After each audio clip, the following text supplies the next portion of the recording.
their website at easternstate.org. They have hours, directions, things like that, everything you need. Yes. Next up, we're going to go backstage. We're going to meet Tony Braithwaite. He's an actor, he's an impersonator, and he's been touted as the funniest man in Philadelphia ever. That's cool. So we'll have to see if he cracks us up.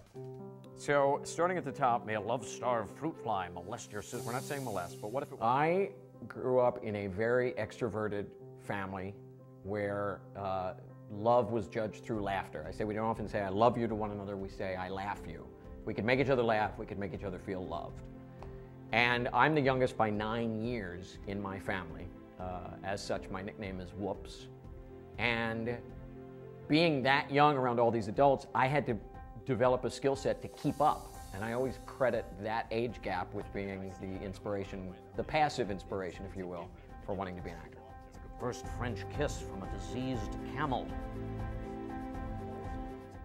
Johnny Carson was really one of my idols growing up because in an era where you only had 3 channels and you liked to stay up late as a kid if you could, he was the thing to watch. I was very impressed by Johnny's poise, by his style, even his upright posture. But what struck me most about Carson that I loved was that he could turn the not funny into funny with a mere raise of his eyebrow, twist of his head, or ad lib. And from Johnny, I think I learned the theory that if you throw out 10 jokes into the crowd, 7 will probably land, and that's pretty good odds. The 3 that don't, you can still mine for gold by making fun of the fact that they didn't land. Milk and honey. Milk and honey. What do you get from a bee that has an udder?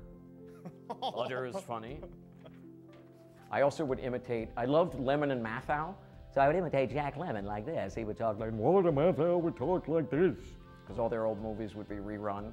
I loved imitating Martin Short's characters, Ed Grimley with the hair up like this, or Billy Crystal as Fernando when I was in 8th grade. That was big on Saturday Night Live. Would be, you were looking marvelous.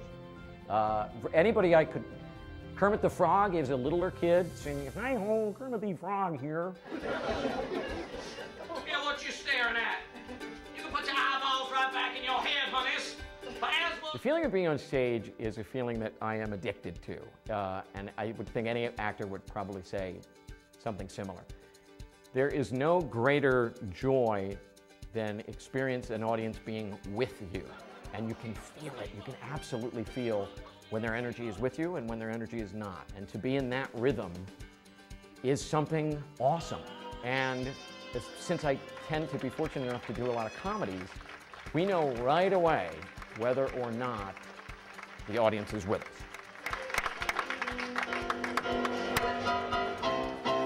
Philadelphia used to just be an out-of-town tryout or a tour city, but nothing was ever homegrown by way of theater.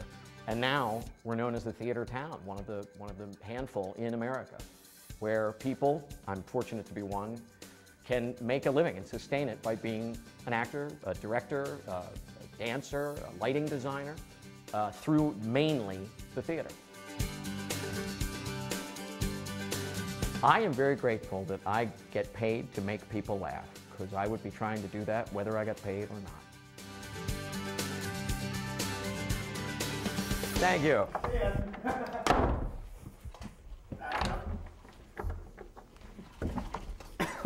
Come on. Now that is talent. Can you do any imitations? I'll make him an offer he can't refuse. That's not bad.